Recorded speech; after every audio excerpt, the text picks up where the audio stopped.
Hi everyone, look at me, right on time here at 8 o'clock. So we're going to be having a pretty heavy session tonight, as if the other ones haven't been heavy. But a couple of chapters we're going to be tackling tonight are a little bit more intense than some of them have been. So I thought I would start out with a little less heavy content to begin with. So I just wanted to tell you about my dress for a second. Kind of funny for a political thing. But I bought this dress in South Africa when I was there for the World Summit on Sustainable Development back in, 2003, I believe it was.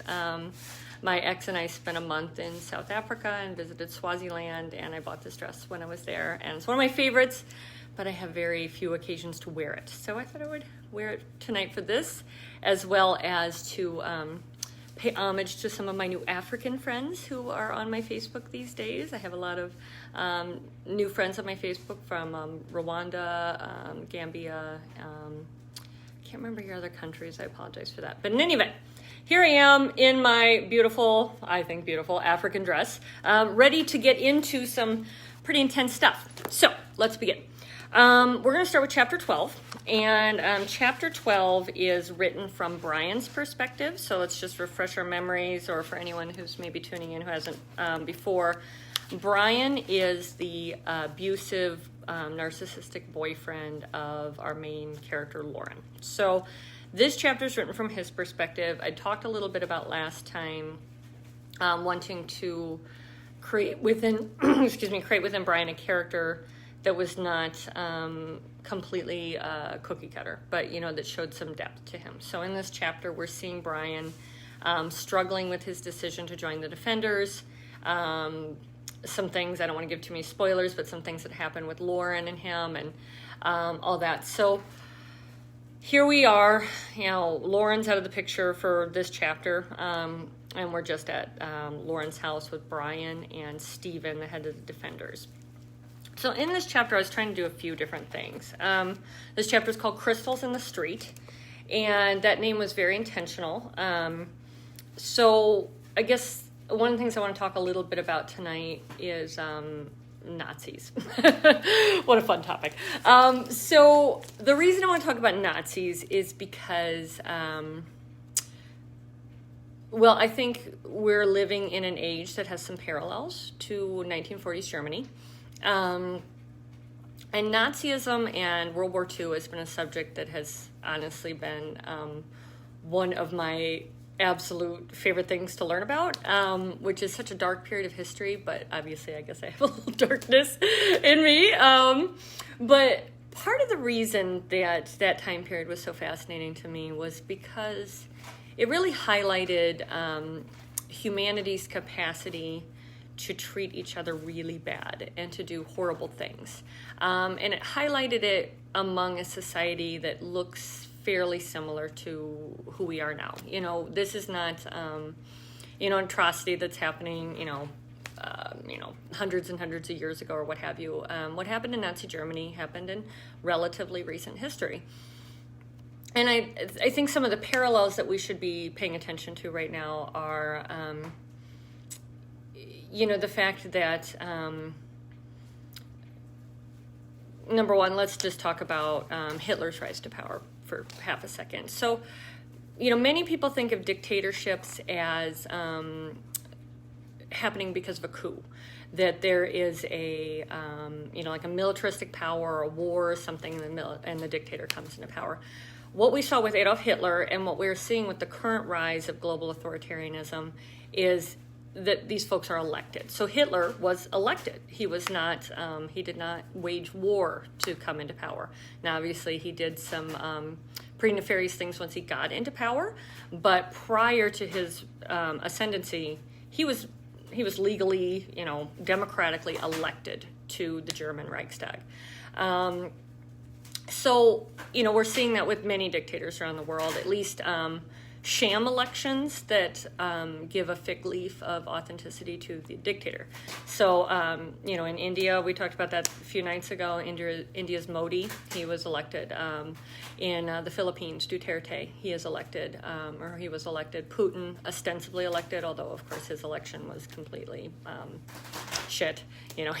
He poisoned his opposition leader, so, not sure it's a valid election, but still, it has the mantle of authenticity of an election.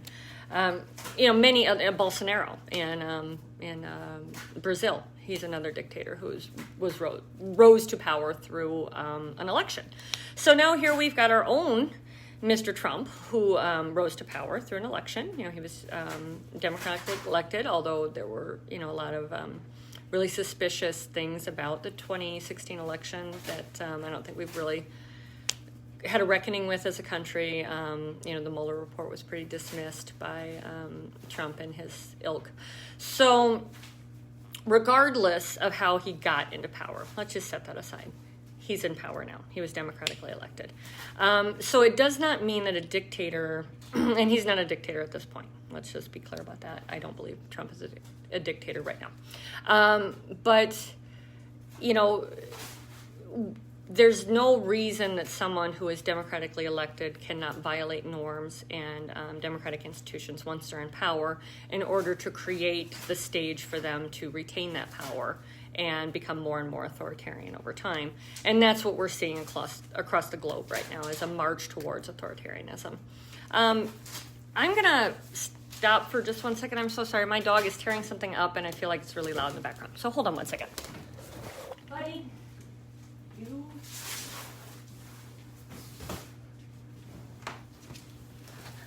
Okay, I'm back. Sorry about that. It seems like every broadcast, except for the last one, my dog is making an appearance here. Maybe I should bring him in so you all can see him. Come here, creature. Come here, sweet baby. So this is my dog, Buddy. He's the one you've been hearing bark, and he's the one who was just tearing up my rug in the background. So, bye, Buddy. Okay, there we go. Everyone's seen Buddy. Okay, you're a star. All right, so back to something a little more heavy here.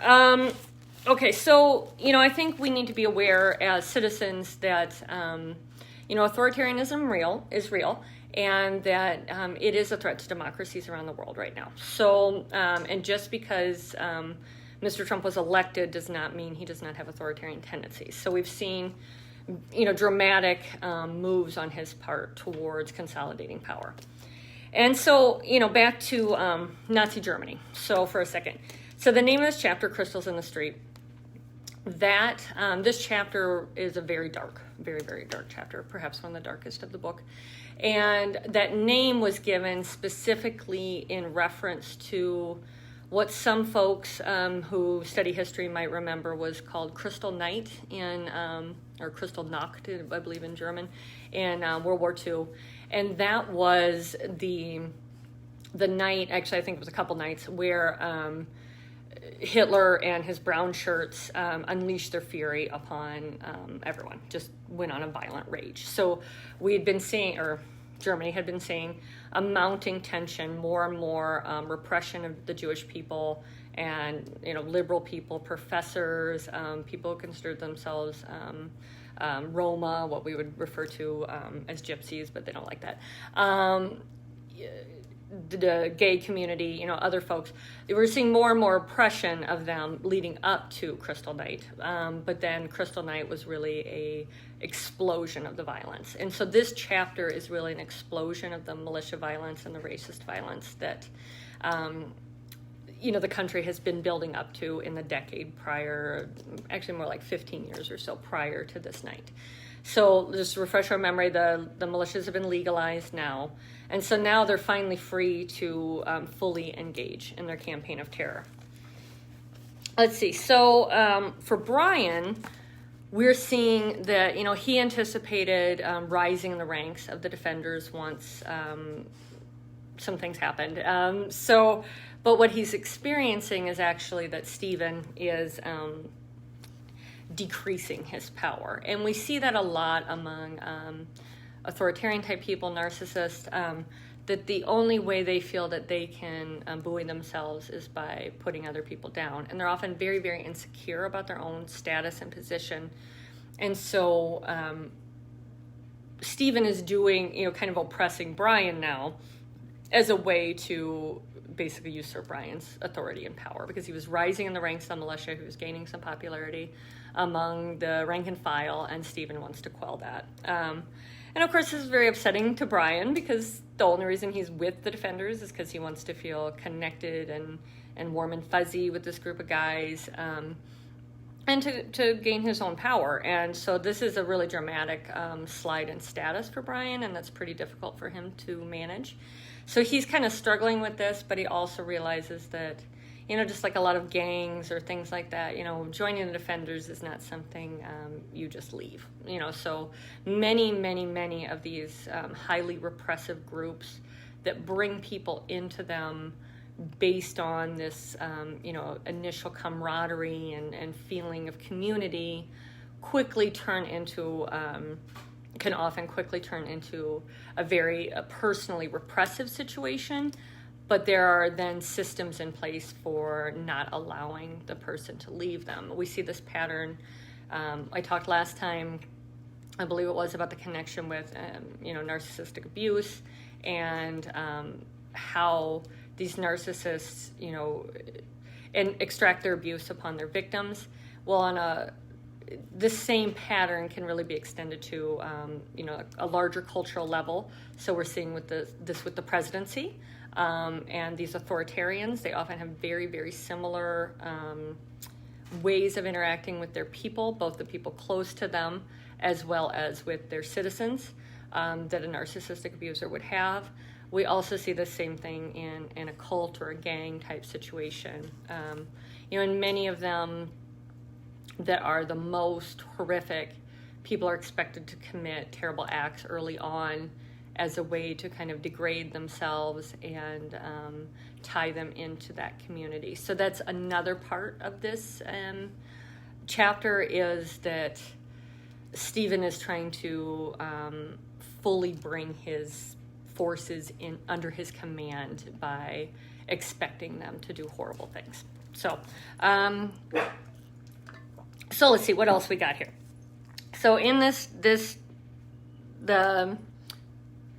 chapter, the militia group, the Defenders, they're basically, they've been legalized, and now they're like, okay, hey, we have our chance to unleash our fury. So that's what is happening in this chapter, is kind of the culmination of all of this violence that's been under the surface, and now it's been legalized, it's coming to the surface. Let's see. Okay, and also in this chapter, I'm highlighting different different elements of the racist militia movement. As we talked before about how it was difficult to write about the militia movement because they are really diverse-ish. They each kind of focus on their own little different bent of ideology, little different bent of who they hate the most, who they want to repress the most, this sort of thing. And so, but one major split in this movement, probably the biggest split in this movement, that I kind of allude to in my last chapters when I refer to as Wars of the Cross, taking place in the U.S., is that it's between the religious, the folks who would consider themselves like the most religious fundamentalist in the white power movement, and those who often use Christianity as a justification for their behaviors, but don't necessarily personally buy into it theologically to the extent to which these others do. And I think, depending on where things go in this country and globally, that's going to be a split we're going to be seeing more and more, because they are fairly different. Within the white power movement, by and large, there is not a lot of, there isn't a lot of concern for following the scripture per se. So, or what their interpretation of the scripture to the extent to which the more fundamentalist would. So, for example, white power thrash metal, Aryan thrash metal is a very common thing, and I write that into one of the scenes towards the end. That would not be music that a religious white nationalist would necessarily be listening to, or a fundamentalist white nationalist. The drinking, the drugs, the womanizing, all of this sort of thing is going to have some bifurcation in this movement. There are those folks who are, I would say the majority, are probably more of this kind of skinhead, secularish white power movement. But a very, very high percentage are also these fundamentalists. And there's a lot of, they're kind of, the enemy of my enemy is my friend right now, but we'll see where that goes, because the fundamentalists disapprove of this behavior, this, secular type behavior, as much as they disapprove of many other things in our culture. Let's see. Yeah, I'll get into a little bit more about some of the ideology, the kind of the bastardized Christian ideology that people are using to support Trump in the next chapter. Oh, I want to talk about incels. Oh, God, incels. Okay, I don't know if you guys have ever heard of these folks called incels. So it's INCELS. And these are a group, so again, this kind of white power, oppressive group is it's diverse in these ways. So these incels really have focused in on women as the enemy. And it's a very complicated, mind-blowing set of ideas. But let me boil it down for you. Essentially, they refer to themselves as involuntarily celibate. That's what incel means. And they say they're involuntarily celibate because women don't want to sleep with them. So what they have decided is, or what they've created, is this whole set of philosophy that has determined women to be inferior, of course, all that. But also that we are only attracted to chads. And Chad is like a certain type of physical representation of a man, super, super alpha male. I think they often obsess with details of physiology or biology. For example, like strong jaw lines and things like this. Men will go through surgeries and all this to try to look more like this Chad ideal that they think all women are looking for. Never dated a Chad in my life, but whatevs, guys. So that's what these incels think. And they have heroes among them. So in this chapter, and they have their own language, they're very scary because they're also gaining a ton of power. They're mostly online, but they are responsible for a fair number of lone wolf attacks against women. And their hero is this guy, Elliot Rogers. And I talk about him in the chapter here. We're actually going to read a little bit about this, but I want to talk about Elliot Rogers. So Elliot Rogers is their hero, and often incels will just shorten into ER. And he's their hero because he went on this horrific murderous rampage in Canada. I think it was Toronto. I don't remember exactly. I think it was a yoga studio. He went and murdered a bunch of women. I don't remember exactly the details, but he was a horrible man, murdered a whole bunch of women, because what these incels have decided is that since women only want chads, and there's not everyone a chad, that raping women and murdering them are justifications for the fact that they don't want to sleep with them. So it's a very strange set of beliefs. So I really encourage you to look at it more, because I was kind of taken aback when I realized the level of depth of this group in terms of how many people adhere to this philosophy. So I'm going to read a fairly disturbing passage here. Like I said, the whole chapter is just awful.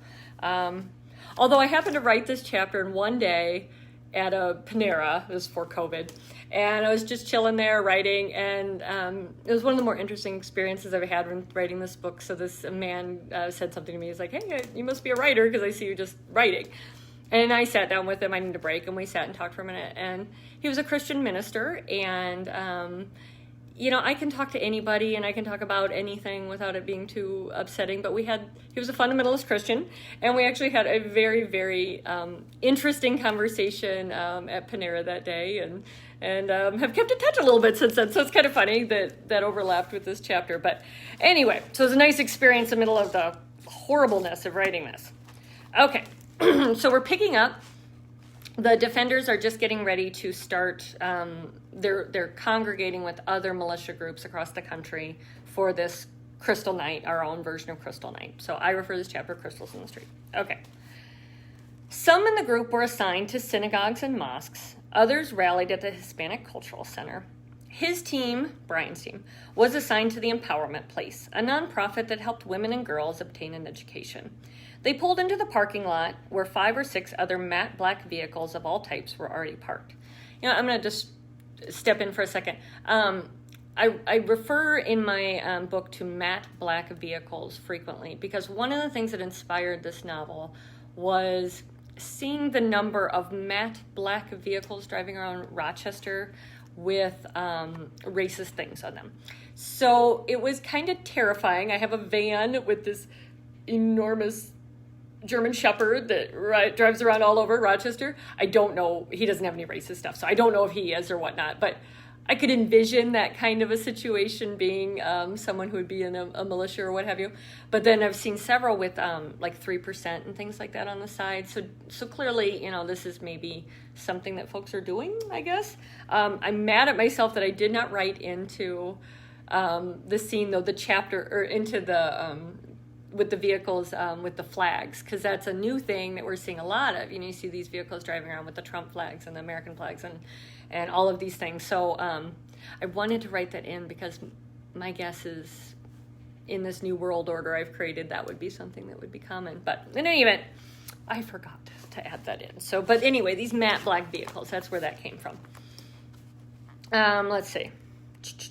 Local police cordoned off the area because if you remember now in this world, the militias have more power than the local police, okay?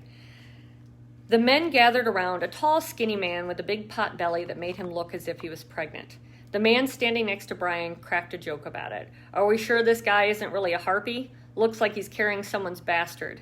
Brian forced a nervous laugh. So I'm using the language of the incels here. So harpy is a very common word that they use for women.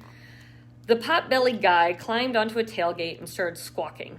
We are here today to show these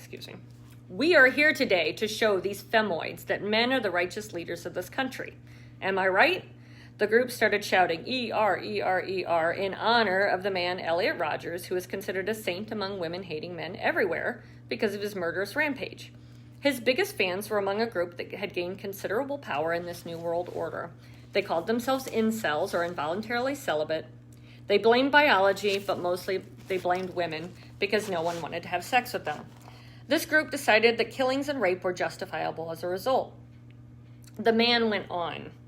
We're not sniveling cowards, and we're taking our power back.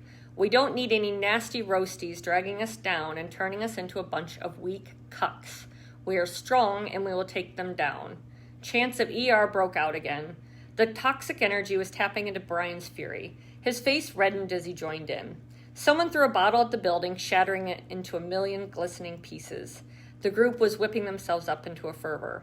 The man in charge shouted, "It's time. Crush them. Burn these cunts down."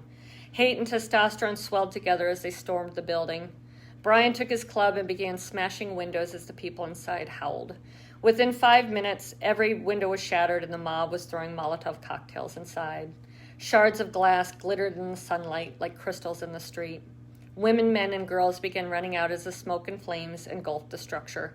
Sticks and fists greeted them as they fled for their lives. Brian noticed someone slip away in the mayhem and almost make it around the corner. Okay, so that doesn't end well for the person who escaped around the corner. Okay, so we've got that chapter. Pretty much covered that. So we end, though, with some kind of a more clear identification of those two different types of racist militia groups. So the kind of the celebration after this mayhem is, split into the white power, Aryan thrash metal partying folks and the folks who are inside the house having a lovely dinner and, saying their prayers. So we should not presume a single type for these folks. Okay, next chapter, chapter 13, Flashing Lights. So in this chapter, I'm dealing with a lot of different things here. One of the things I want to start out talking about, though, is something that's affected my life really personally, and that's addiction. And I wanted to talk about addiction in this novel because I feel as if it is an intense social problem that we often scapegoat the people who have the addiction. Often there's poor understanding of addiction. And I think one of the most interesting things about addiction to me is something that I heard about many years ago. And it was, bear with me for a second with this nerdiness here, but they did this scientific study with rats, okay? They got all the rats addicted to cocaine. And then they kept some rats, I often don't remember the exact details of things, but let's see if I can muddle through here. Some of the rats who were addicted to cocaine were allowed to hang out with other rats, but they couldn't have any cocaine if they hung out with the other rats. Other rats were allowed access to the cocaine, but they could only get it if they would stay socially isolated, okay? So what they found in this study was that the rats gave up their addiction to the cocaine in order to hang out with other rats. And, okay, that's rats, whatever. How does that relate to us? Well, we're all mammals, and the mammalian brain has a lot of similarities to it across all different types of species. And so, and rats are very social. And so one of the things that they're extrapolating from this study, and I think probably has some validity to it, is that addiction is really like a lack of, to some extent, I should say, is obviously biology, but to some extent it's also a lack of a coherent and a healthy society. So it's to me, addiction is a symptom of much larger social problems that we're dealing with. And that the fact that we as individuals are often extremely isolated in our worlds. This is something I'm going to get to in the very last chapter, but let's just talk about it for a second. So one of my things that I studied was anthropology. And in anthropology is the study of human systems, often more small-scale cultures from the past, but not necessarily. But in the course of that studying, I spent a lot of time thinking about small-scale societies and how different they were from large-scale societies. And the fact is, in our modern world, we really don't meet the needs of each of us very well at all. We're often very socially isolated. We don't really have the systems in place to support us and to buoy us and to attend to our emotional states. And so I think that addictions, not just physical addictions to chemicals, but addictions in general. You can be addicted to a lot of things. You can be addicted to porn. I knew someone who was addicted to nasal spray, for goodness sakes, addicted to your phone, addicted to social media, addicted to gambling. I've known people addicted to all sorts of different things in addition to substances. And so I feel like we have a sort of a hollow culture, and that many of these things are kind of trying to fill these gaps within us that we know are there. We know that something isn't right. And actually, that's kind of why I named my book In Our Bones. Like, we kind of know in our bones that there's something not right with our world, but we often can't really put our finger on it. And then, unfortunately, American culture is probably one of the worst in Western civilization with this. We very much blame the individual for problems. So if someone's addicted, they as an individual have failed. If someone commits a crime or ends up imprisoned or, other things, we tend to look at it very much as that one person who has the problem and who has failed. And I just would encourage us as a society to start looking beyond how we as individuals are failing, because we also do that to ourselves. We're just as bad at that, with us, is that we, if we have problems, we tend to blame ourselves frequently. And not that we shouldn't hold ourselves responsible and all that, and not that the whole world is supposed to fix our problems for us. I'm not saying that. But I'm saying that these problems are complex, and I think we need to take a systems-level approach to solving them, and a more compassionate approach. So I'm dealing with addiction a little bit here with Lauren's addiction. She's addicted to cigarettes, and so she's kind of struggling through that and kind of working through things with her sister a little bit on, in the sense of, like, Rachel is very judgmental. And so I think we've kind of gotten that from Rachel, is that she's, quite a bit older and lived a very different life than Lauren, and, looks at her younger sister often, I think, as kind of screwed up. And, Lauren kind of looks at herself as screwed up too. So we're talking a little bit about addiction in that, and sort of Lauren's beginning to claim her power a little bit and pushing back against Rachel, and kind of like, I don't think you've been very fair with me. So we do that. But I also wanted to bring cigarettes into this novel for a number of reasons. One, I've struggled with my own addiction for a million years. But the other thing is, and so I'm working through that a little bit with this novel. The other thing is that I'm very going to encourage you to check out a podcast called Drilled and Hot Take. There's 2 podcasts. Amy Westerveld and Mary Hegler, Anise Hegler, do Hot Take together. They're both around climate change. Drilled is primarily around it's amazing. I love it. But it's around how the oil and gas industry have manipulated climate science. So it's really, really solid reporting. And one of the things they talk about, I'm pretty sure it's in Drilled, yeah, it is the, they call it the Mad Men of Climate Denial. And so it was the episode in the podcast, and they were talking about the ways in which, we tend to, we know now cigarettes are bad, right? We all got that. Okay, we know they cause cancer. We know all this bad stuff. We figured that out pretty solidly. But it took a long time to get there, didn't it? You had, back in the 50s, doctors smoking, encouraging smoking, blah, blah, blah. There was a lot of obfuscation around the science of how dangerous cigarettes were for many, many years. The tobacco companies, we understood, they weren't trying to convince us that tobacco was okay or not harmful. What they were trying to convince us of is that there was some ambiguity. Maybe it's not as bad as we think. Okay, so we've all, I think, let's just start. We've kind of all established that around tobacco. Let's take that same concept and apply it to climate change. Okay, so this was the fascinating thing about this podcast, Drilled, was that the ad men and women of tobacco they learned their craft from the ad men and women around the oil and gas industry, and trying to convince us that oil and gas was either not contributing to climate change. I'm going to move my chair a little bit, sorry there.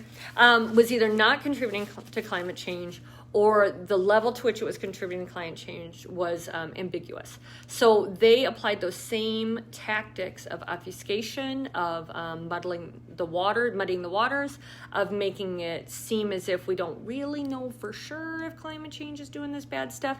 They applied all that same stuff that the tobacco companies, they learned that craft from the oil and gas companies. And that kind of blew me away. I had not known that at all. So definitely check out Drilled. And so I wanted to talk a little bit about how that, big companies, and we're seeing the same thing in the election too, people who want to trick us do not have to convince us that they're right. They just have to confuse us. That's it. Because once we're confused, we will do the internal work of oppressing ourselves. So in other words, once we're confused whether or not climate change is real, we'll just kind of, let's not worry about it right now. We got other things to worry about. If you're convinced, tobacco, we don't know for sure if it's bad, let's keep smoking. Same thing, we're confused as to whether or not Joe Biden is a pedophile or, whatever all the other bad things are saying about Joe Biden. We're not sure if he's that bad, and Trump is kind of bad. They're both bad. So just, sit the election out. So this is a tactic that is very, very effective among the most powerful people in our society, who want us to be confused, who want us to stay home, who want us to not believe the science. So I'm just going to encourage you to really, when you hear things that make you confused, take a few more steps of digging, because often it's intentional, the confusion. Okay, so I did that. Let's see. Trump and signs of the apocalypse. Okay, let's talk about what chapter 13 is real quick. Okay, so chapter 13, we're back to Lauren's perspective.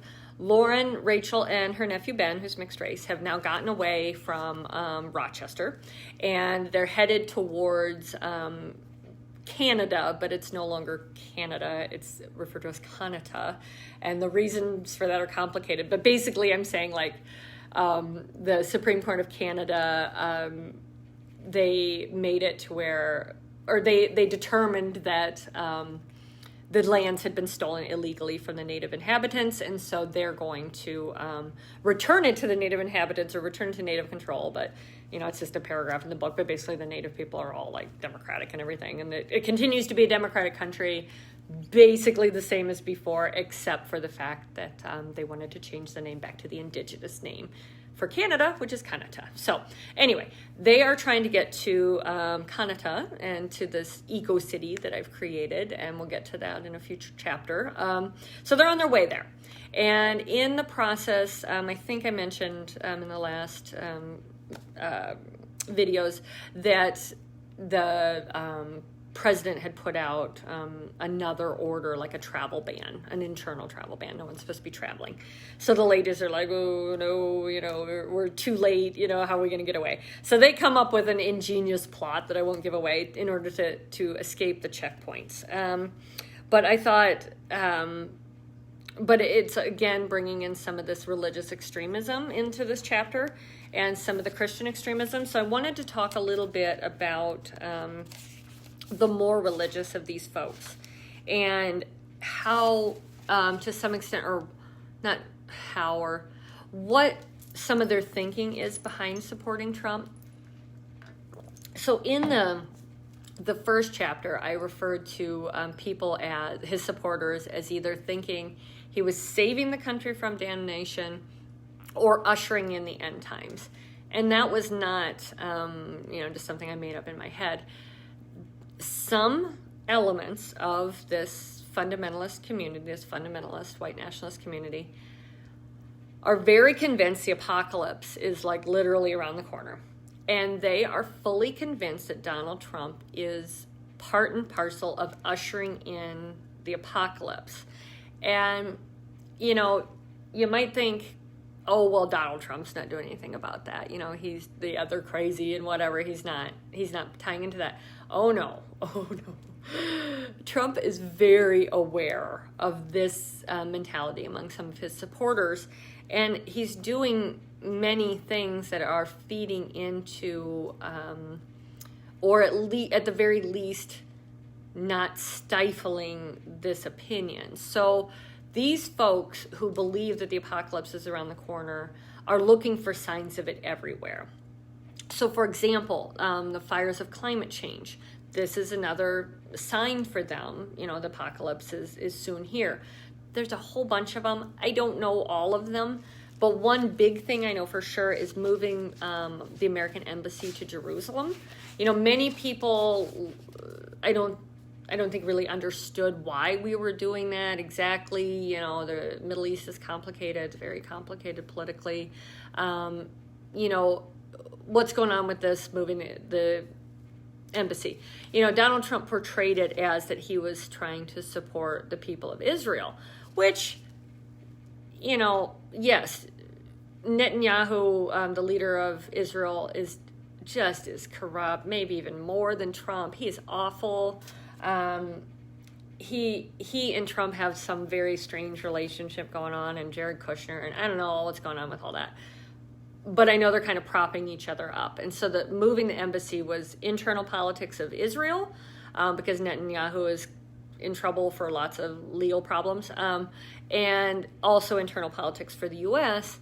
because there is this segment of very, very extreme Jewish people who completely support oppression of Muslim people in Israel and are all on board with that, and have bedfellows with the extremist Christians in this country. But for the extremist Christians, apparently in their ideology, moving the embassy to Israel is one of the first steps in ushering in the apocalypse.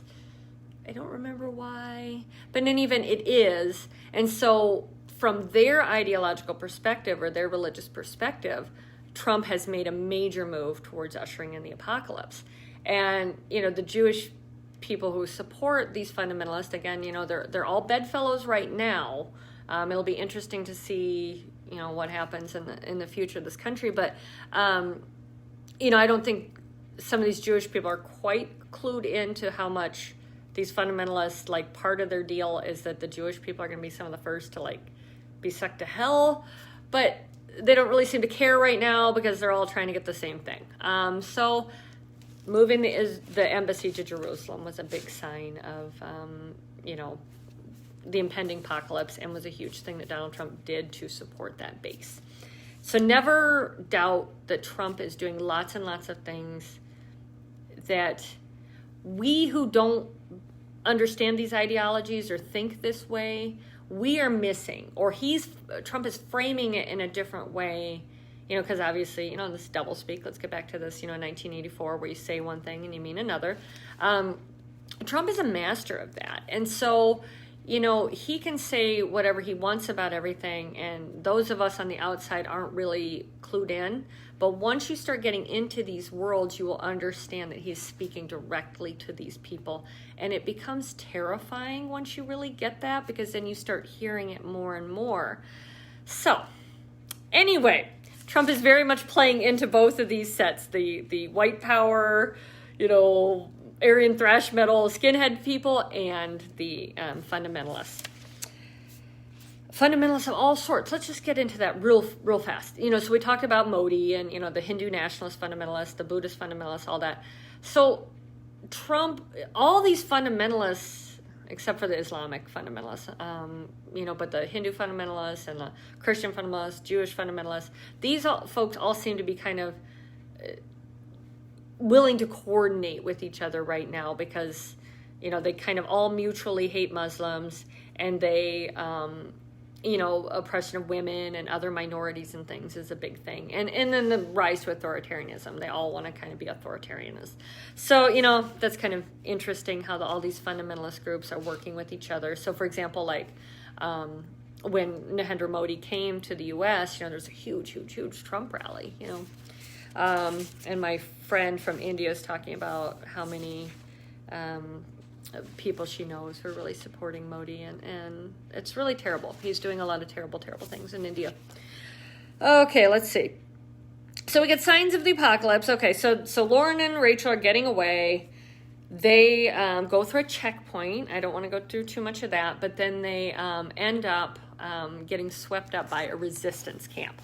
So in this world I've created, the country is not, it was difficult to write this in a way, but, I'll just kind of tell you my vision, is that the country is not monolithically controlled by the federal government anymore. That in the process of wearing down, some of these supports of state, local, federal, or state and local governments, the federal government has lost power in some of those places.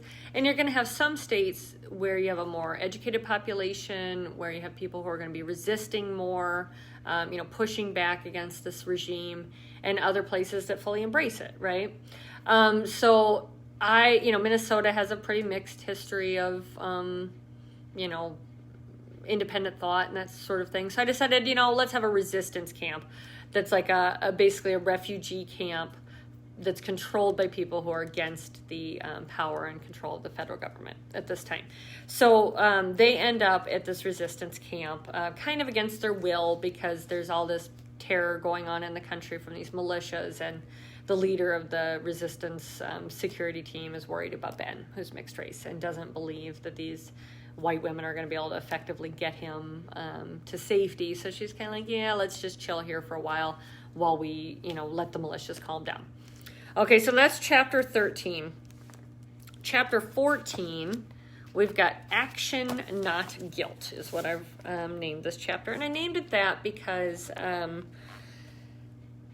Lauren is struggling, with her complicity. She really, she voted for the president. She kind of tuned out anything that was happening. She made justifications for children in cages at the border. She denied climate change. She, obviously hooked up with this Brian, who was already expressing racist stuff by the time they got together, but just got worse. So she really wasn't pushing back against anything that was going on in the country. So Lauren is, as she's kind of coming into her own, she's realizing that she's made a lot of bad choices in her life. So action, not guilt is her kind of new motto, to like, she can't be crushed down by guilt, but she can take action to kind of make up for some of the stuff she's done. So action, not guilt. We've got to, they're getting into the refugee camp. So we first kind of get a picture of what that looks like, or the resistance camp. We also meet the doctor of the camp. Her name is Mariam.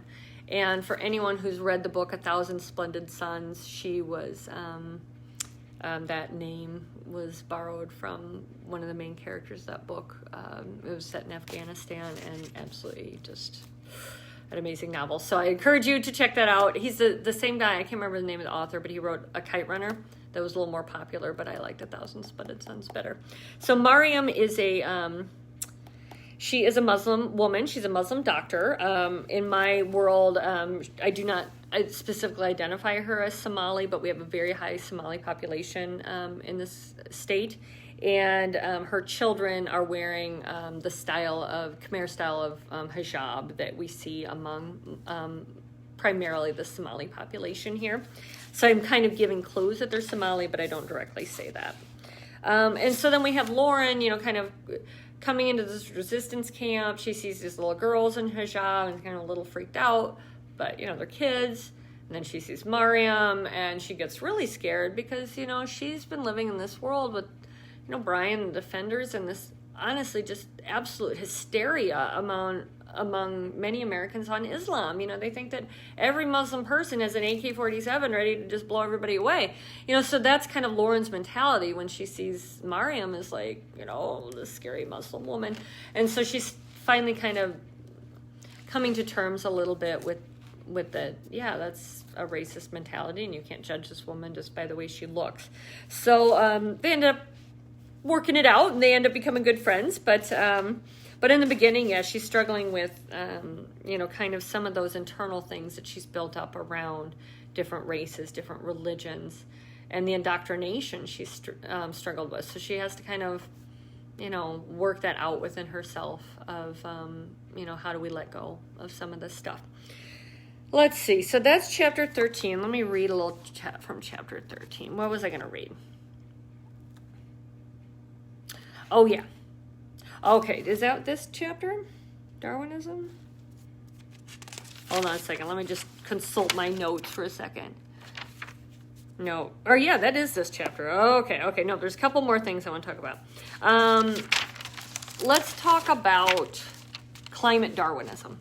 So that's something we're going to get into a little bit, and we just briefly touch on water. So actually, let me talk about water real quick first. So in this world, the water supply at the camp is kind of questionable.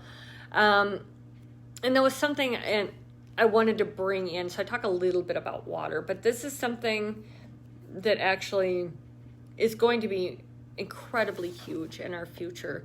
We're seeing dwindling supplies of fresh, clean water around the world, particularly in the hotter, poorer countries around the equator. And we're seeing a massive privatization of water. So companies are going in and buying up the water supply and then trying to sell it to the local people who often, simply don't have the money to buy the water. So, many, many years ago, back in grad school, I helped organize a conference on global agricultural science and policy. And one of the issues we talked about extensively at that conference was water, and how we're seeing already, and this has been quite a while ago, but we were already seeing by that point many, many wars erupting over control of water supply. We're going to be seeing that much more so in the future, especially as the planet heats. The water that is available is going to become less healthy, because you'll have bacterial buildup in the water, which we're already seeing. Like, for instance, just even this summer in Rochester, we couldn't go to the beach. The new lovely little beach that they created because the water was too warm and the bacteria levels were too high. So bacteria, amoebas, we're seeing brain-eating amoebas around, waterborne illnesses and things like that. Those are all going to be increasing with a hotter planet. So then that makes the available water even less healthy and appropriate for people to consume as well as non-humans. And in addition to that, there's going to be more evaporation. And one of the effects of climate change I think people are not super clued in on too is that we're seeing shifting water patterns or shifting rain patterns. So for example, Minnesota is getting wetter while other areas are getting drier. So we're going to see some of that around the world, and we won't really know precisely how those will all play out depending on how dramatic climate change is and how much patterns start shifting. So I want to talk a little bit about that. So as long as we're on climate change, let's talk about a concept called climate Darwinism. And what this is, so I don't know how many are familiar with the term Darwinism. So basically that's like, kind of like eugenics in a way, or like selecting people who should live and who should die based on their characteristics. So it was, something very popular around the turn of the century of, trying to shape the population into a more ideal population. And really that's what Hitler was doing, with his, whole situation with murdering everybody, is to try to create this like Aryan ideal pure race. Okay. And we're seeing that among obviously the white nationalists right now, these efforts to create some fictitious pure race, which is just absolute bullshit on every level. Especially if you've ever done a DNA test, you could probably see your DNA is from like everywhere. We're all mixed in, but whatever. So Darwinism is the concept of basically selecting who should live and die. There are people who are now talking about climate Darwinism because with the increase in global temperatures, so like we saw in the last videos with the nursing home, with the elderly populations, those folks are going to be much more at risk in a hotter planet because they simply can't shed the heat as well. People in the poorer countries or poorer people without the capacity to adapt as much to, be able to afford water if your water supply has been taken over by a private company, to be able to have an air conditioning unit that's functioning, to be able for the electricity to cool yourself down, all of these things, okay? Those are all going to be kind of Darwinism based on the haves and have-nots. But there's also a bit of climate Darwinism around disabilities. So if you're someone with a disability, a hotter, more difficult planet is also going to be more difficult for you to navigate. And so in my world, I just touch on it for half a second, but Lauren and a new character, Pedro, end up, they're doing scavenging. So that was kind of something fun to play with in my mind, was this idea that in the future, with all these abandoned buildings, people would be going around, because populations are going to be moving around and, different stuff like that. But that people might be going and scavenging out of these old buildings for supplies that were there. And there was a body in a wheelchair, or a body in one of the apartments, and the character Pedro was talking about how you'd find them in wheelchairs and things like that. And yeah, if you think about it, as the world gets harder and harder, those with the least capacity to care for themselves, children, the elderly, disabled, the poor, those are going to be the ones most affected by it. So that's kind of the concept of the Darwinism. Okay, but I'm going to read kind of a icky little section here also. So this is, so they're at the apartment scavenging, and they hear noise outside, and once they hear the noise, Pedro sticks his head out the window and sees something, and they go down to experience this. So that's where we're picking up. Outside, an emaciated man and woman were tugging at the van's doors. Pustules covered their faces and arms because they're drug addicts. And so, we're already seeing the rise of a lot of very crazed synthetic drugs. So in this world I've created, we're seeing a lot more different icky synthetic drugs. And if you've ever known someone who's pretty seriously addicted, they often have wounds on themselves. Okay, so Pedro aimed his rifle. That's enough now. You two get out of here. The man got a crazed look in his eyes and started yelling back. Fuck you, prick. We've got just as much a right to this stuff as you. Pedro shouted back. You do the work bringing things out, you get to keep it. Those are the rules. Now go on. The man rushed at Pedro, pulling a knife from his back pocket.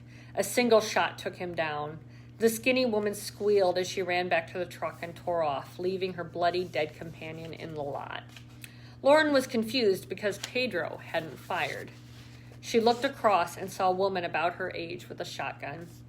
Lauren had never seen someone be killed before and was horrified. She began sobbing piteously. Pedro didn't react to the man's death. Instead, he was looking down the road at the dark, tall, inverted funnel cloud. Look there, it's a dust devil headed our way. Let's get the van loaded and get out of here. Go, go, go. The driver hit the gas as the mini tornado ripped through the parking lot, picking up the man's body and slamming it into the building. Lauren groaned. She didn't want to be cold, but she didn't want all this crying all the time either. The woman who'd done the shooting glared at her. What's your problem? Why did you kill that man? He probably would have taken off with a warning shot. Excuse me. Or blowing at his leg. He didn't have to die.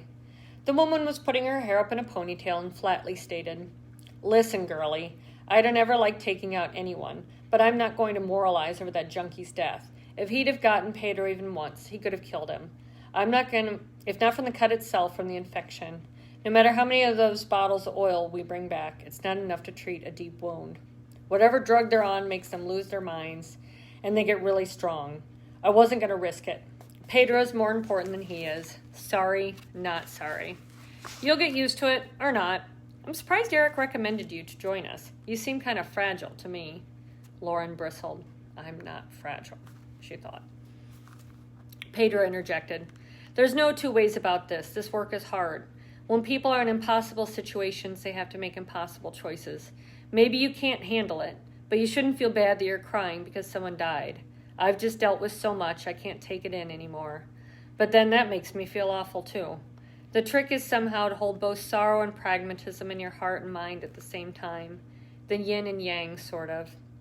While her body jerked back and forth along the road, Lauren contemplated Pedro's words and knew that he was right. She wondered if she'd ever be able to figure out a way to balance her emotions. She wondered if she should stick to gardening. I like that little line. If she should stick to gardening. Okay, so that's pretty much chapter 14. So let's move on to 15. Hey guys, we're going pretty fast tonight. This is pretty good. Okay, I've already been an hour. Sorry, I guess we're not going fast. Okay, so this chapter is called Extinction. And in this, 2 years have passed since they've gotten to the camp. And Lauren has really come into her own as a person. So I really like Lauren's changes that took place kind of behind the scenes, but we catch up to speed when we get into chapter 2. If you recall, in the last video, I was saying how Lauren had been... well, did I say that? I don't think I did talk about Eric. I don't think I did.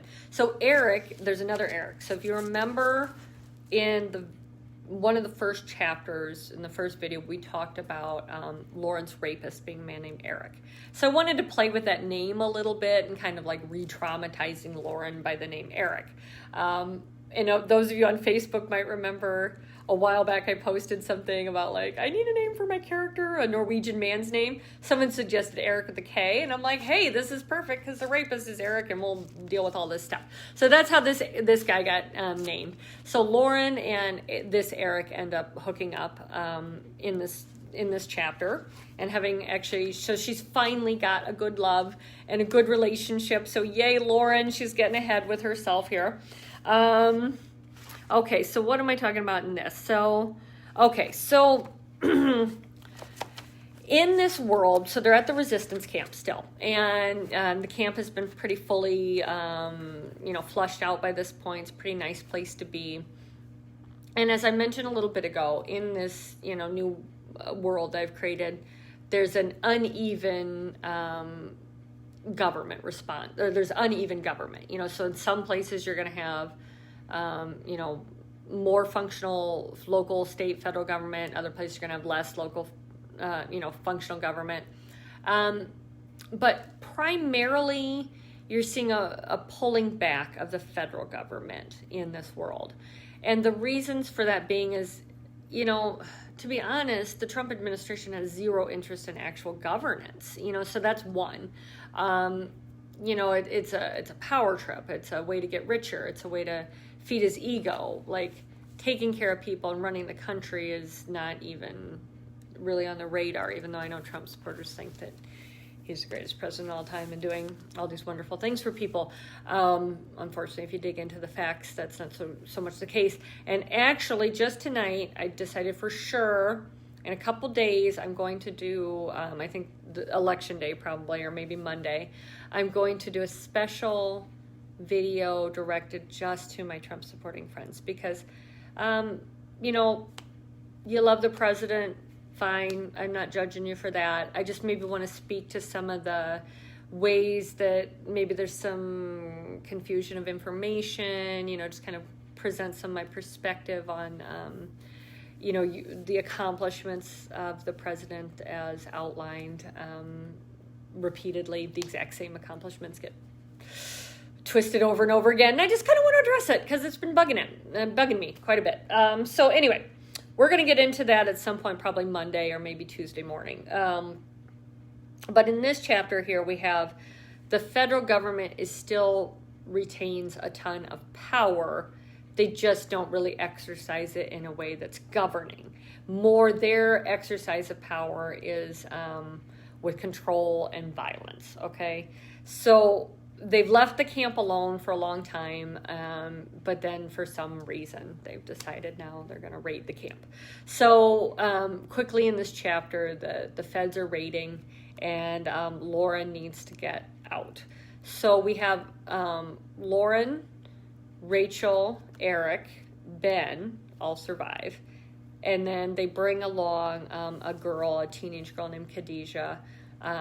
Khadijah is actually named after one of my favorite persons in the world, and that was the oldest sister in the family I lived with in Morocco. And she kind of busted me a few times because I wasn't always helping out around the house and stuff as much, so she was kind of almost a mother figure.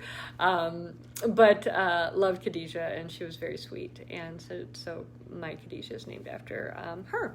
So anyway, so Khadijah comes along with them, and actually, I just want to say something real quick. So a lot of the names in my book, I mentioned Mariam is kind of an homage. The folks in the, Lauren's last name's Hansberry, and that's an homage to the woman, I'm terrible with names, cannot remember her first name, but Hansberry, who wrote the play A Raisin in the Sun, which was just absolutely one of my most favorite things ever as a young person to read and to watch that play, and or it was a movie as well, I guess, we saw, and it had a lot of really profound meaning to me, particularly the playwright's contention that it's easy to love people when they're doing good. I don't know if many of you are familiar with that story, but basically the man of the family lost all of their money. And so the matriarch of the family is saying it's easy to love people when they're doing good. It's really hard to love them when they've made mistakes. And that was a kind of a moral lesson for me in my life that I've kept with me. So I wanted to pay homage to her, and so that's where the last name Hansberry comes from. And there's a ton of them throughout the whole book. Almost everybody who's named, not Lauren, not Rachel, not Ben, not James, but almost all the other main characters have somebody who they're named after who was either historically important or personally important to me, or came from a novel or something like that, like Mariam. Okay, so let's get back onto this. So the federal government raids the camp. They escape through the forest. And so this chapter is spending a lot of time thinking through the ways in which the planet has physically changed due to the effects of climate change. So even though this chapter is really only set about 15 years, 20 years, or 15, 16 years in the future from now, we're seeing a fairly dramatically changed planet. And the reason for that being is, I know a lot of people, I've had discussions about climate change and this facet of the novel with people who tell me things as if, well, it's not going to change that quickly and we shouldn't be alarmist. But here's why I'm alarmist, and here's why I think things are going to get pretty bad pretty quickly if we don't very, very rapidly start addressing our emissions and effects, ways to mitigate climate change. Well, number one, this isn't my opinion. These are, I mentioned the first video, the Intergovernmental Panel on Climate Change came out with a report last summer, and that was part of what drove a lot of my depression that led to writing this book, because, they're really saying that we've got 10 years to address climate change before it becomes, almost an unmanageable problem. So, but what I did was, I took it a few steps further, and I started reading reports like, for example, from think tanks advising governments and corporations. I read the most terrifying report of my entire life from some group that was writing a report on climate change for the Australian military. Don't even remember what the name of the report is anymore. Oh, for God's sakes. It was awful, guys. It was so terrifying and scary. And so what I realized is that the IPCC report was actually a bit conservative because it is a political entity. So they were trying to, even though the report was terrifying, they were actually downplaying some of the potential scenarios, whereas this Australian military report that I read was doing scenario plays for a variety of different situations, depending on how quickly we get our emissions under control and, start addressing these problems. And the worst case scenario of, I'm seeing someone. Cecilia, thank you. Lorraine Hansberry, Raisin in the Sun. Thank you. Yes, I knew it was Lorraine.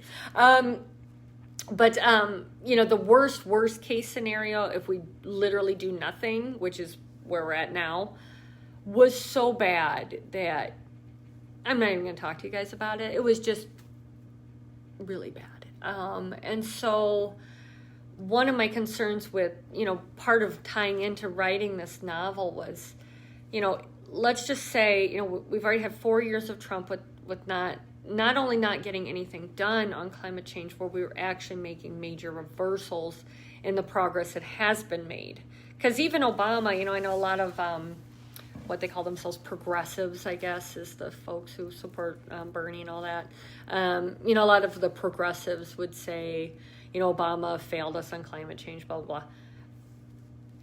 You don't have a whole lot of argument with me there. I don't think Obama went far enough. I don't think he took it seriously enough, and that definitely set us back.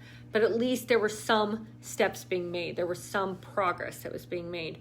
Now what we're seeing with Trump is just an absolute gutting of any progress and complete reversals on certain things. Like I mentioned previously, I know the new rule that is allowing methane to be vented. So oil and gas companies had a rule that said you can't just let methane out, because I believe it's an after effect of drilling. So I guess when you have an oil well, methane is released from this, I guess. And I don't know exactly what it is, but I'm pretty sure that's it. So, they were required to capture this methane, right? Well, now Trump's like, oh, no, don't worry about that. Oil and gas companies, go ahead and do whatever the fuck you want to do. So they're venting their methane again. And methane is 10 times more powerful of a greenhouse gas than carbon dioxide. So you can see how quickly that is going to be a pretty significant problem if we don't start taking care of that again. And then probably the most upsetting thing about all of this was when I started studying something called feedback loops with climate change. So what a feedback loop is just any time something reinforces something else. So let's say, oh gosh, I'm so bad at feedback, at discussing some of these things sometimes. So I can't really think of a good example of feedback loop. But let's talk about with climate change, okay? So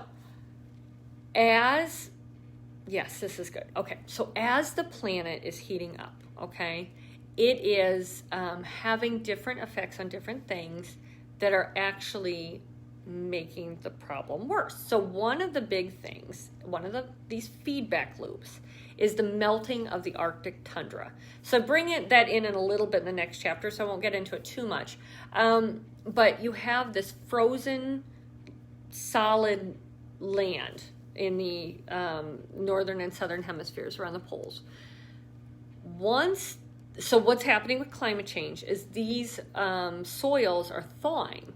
And as they thaw, guess what they're releasing? Methane into the atmosphere.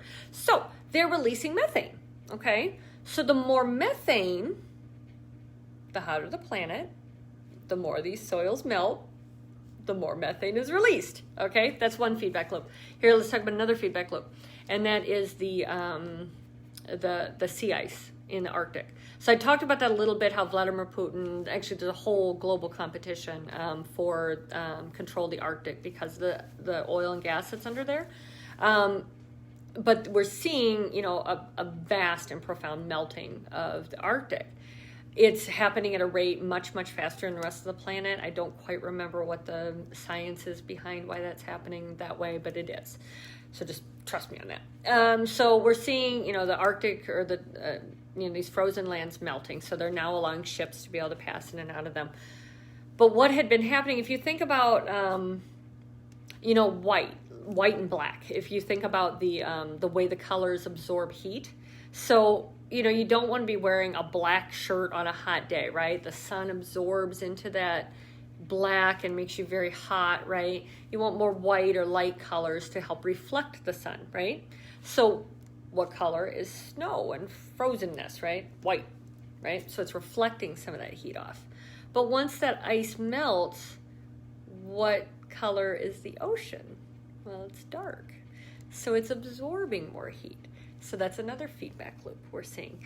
So I think one of the things that's being lost in the climate discussion is feedback loops are self-sustaining, okay? So once we get enough of these feedback loops kicked in, there's not a lot you can do to deal with them, and I know, I don't want to be an alarmist in the sense that I say there's nothing we can do about it. I mean, there's lots and lots and lots of stuff we can do about climate change.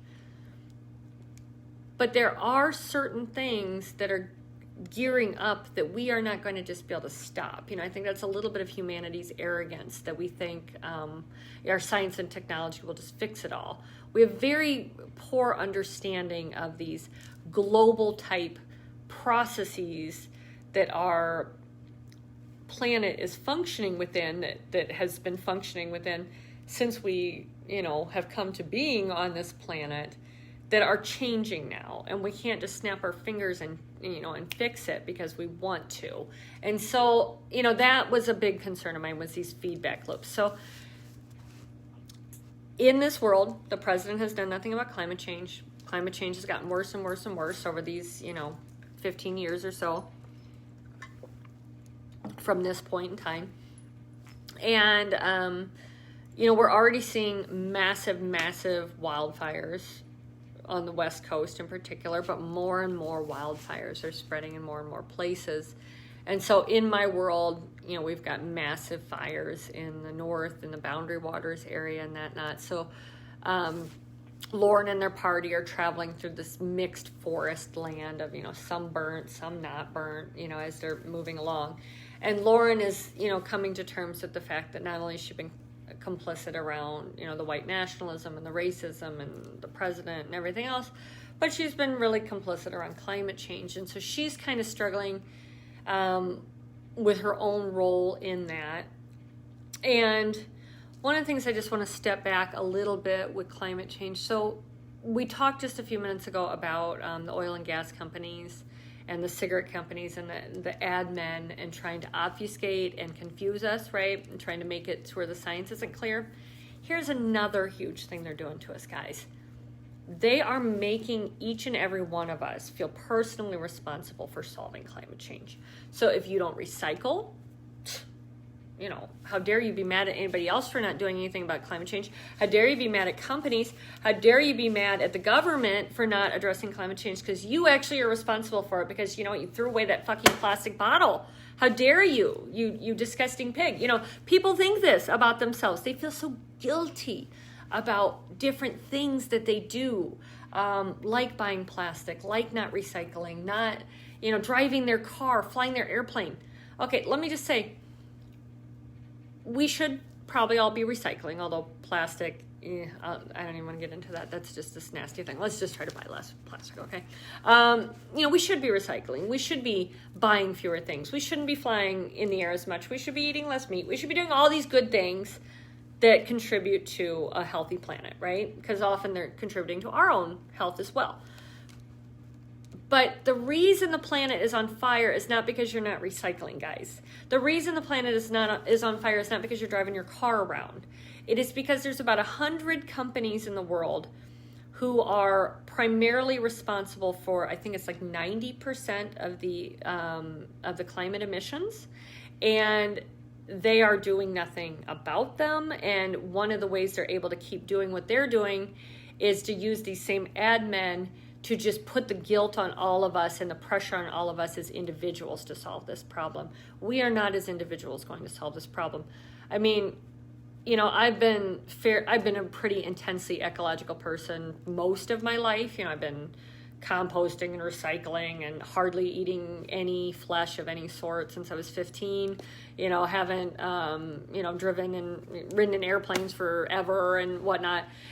So I really haven't had my biological children. There are a lot of things that I have done that has lowered my carbon or my climate impact or climate footprint, carbon footprint, I think is what it's called. Sorry, I'm having a little trouble remembering the terminology. Anyway, climate change is still here, and I'm doing all those things, right? So all of us could do all of those things, and we're going to make the problem better a little bit, but we are not going to solve it by our own individual actions. We need collective action on the part of the government, and we need collective responsibility on the part of these 100 companies that are primarily the ones making the most money off of climate denial and, are really destroying the planet for their own profit. So I just want to step back in that a little bit. So Lauren is feeling super, super guilty. But also, there's a point where someone kind of comes in and is like, Lauren, you can't take it all on. And so I want all of you out there who could be watching this. Yeah, I want you to do lots of eco stuff. I do. But you are not the reason the planet is on fire. The planet is on fire because our governments and our corporations are taking no action. Okay, so I just want to say that. And that's a big thing in that Hot Take podcast I talked about. So Hot Take is the companion podcast to Drilled. And Hot Take is just so fun, okay? Because they swear and they drink and they're crazy and they're really funny and they laugh a lot. And they also bring in a lot of stuff around, racial inequities and things like that in the climate movement, the environmental movement. I kind of had been slightly oblivious to how racist the environmental movement has been over the centuries. Recently read some about John Muir, I think it was, who was racist. I don't quite remember, but yeah, we've got some reckoning to do as a community. And so I appreciate that Amy and Mary, the hosts of that podcast, kind of are enlightening folks with some of that stuff too. It's been awesome. I definitely recommend checking it out. Okay, so they're going through the forest. The forest has been transformed. Lauren's realizing, yep, she's been complicit. So let's just finish up tonight with a little reading on that. So this isn't going to be super long. Okay. Ben declared, "I'm not scared of the woods. I'm scared of people. I hope we see some bears." Lauren looked at Rachel and back at Ben. A hard lump grew in her throat as Rachel fumbled for words. "I should have told you sooner. I know that now. We won't see any bears." "Why not?" Ben asked. Rachel answered, "Because there aren't any in the wild anymore. They're extinct. With winters so warm it messed up their hibernation. They needed food year-round, but there wasn't enough because this whole ecosystem was changing. Many starved. Diseases took their toll, as you could see with those deer, and people hunted the rest. I didn't have the heart to tell you." Ben's voice dropped and he hung his head. "That makes me feel really icky. You're right, you should have told me." He straggled behind. Lauren wanted to go to him, but figured he could use some time to himself. Mass extinctions and the collapse of ecosystems had torn away at Rachel's spirit more than almost any other tragedy of their mutated world. Rachel wanted the Earth as it once existed to remain alive in Ben's mind, like a fairy tale, for as long as she could get by with it. The conversation about the planet's destruction had brought a pall over the group, as if it had tapped out the last of their energy. They hiked in silence for a long while. Lauren could see Rachel's despondency and wanted to comfort her, but had little left to give. Lauren worried more about Ben, though, as she watched him trudge along the burned stubble. Gangly young trees hoping to survive the next wave of forest fires dotted the topography. The landscape had been shaped and reshaped again and again by humans and forces beyond humanity for millennia. Those arguing that global warming was of no concern because changes were perpetual never understood that was beside the point. Were the changes good or bad, and were they avoidable? These were the questions that needed to be asked and weren't. So, let me just talk for a second about that before we go tonight. So, those are the questions, so I see in the climate denial community, a lot of talk about, this concept, the Earth has always been changing, and, we have, we've had ice ages, and we've had this, and we've had that, and, this is no different, okay? And I just want to say, first of all, it is different. It's different on many levels, and we could get into that, but one of the significant ways that I think that question fails us is that we do have the power to adjust what we are doing. We can put less carbon and methane and other greenhouse gases into the air and reduce the amount that the planet heats up. So the question isn't, has the planet changed in the past? Absolutely, the planet has changed. The question is, do we want these changes? Are they good for us? Even if humanity somehow survives, do we want a world for our children with no bears?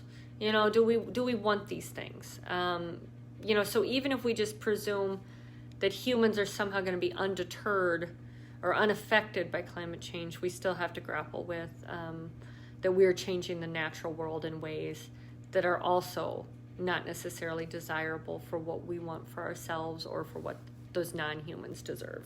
So, because in my worldview, the non-human world also has agency and moral standing. Okay, so that's going to be it for tonight on that heavy note, moral standing for the non-human world. That's a whole heavy set of philosophy, but we're not going to get into that. Anyway, thanks so much for sticking with me, folks. This was, I think, a really interesting set of things we had to go over here tonight, and I'm taking a break tomorrow for Halloween. So my plan is to come back on Monday and do the final few chapters, and then I want to do, like I said, I'm still playing with it, but I grew up with a lot of Trump supporters or people who support Trump and have a lot of friends in that world still.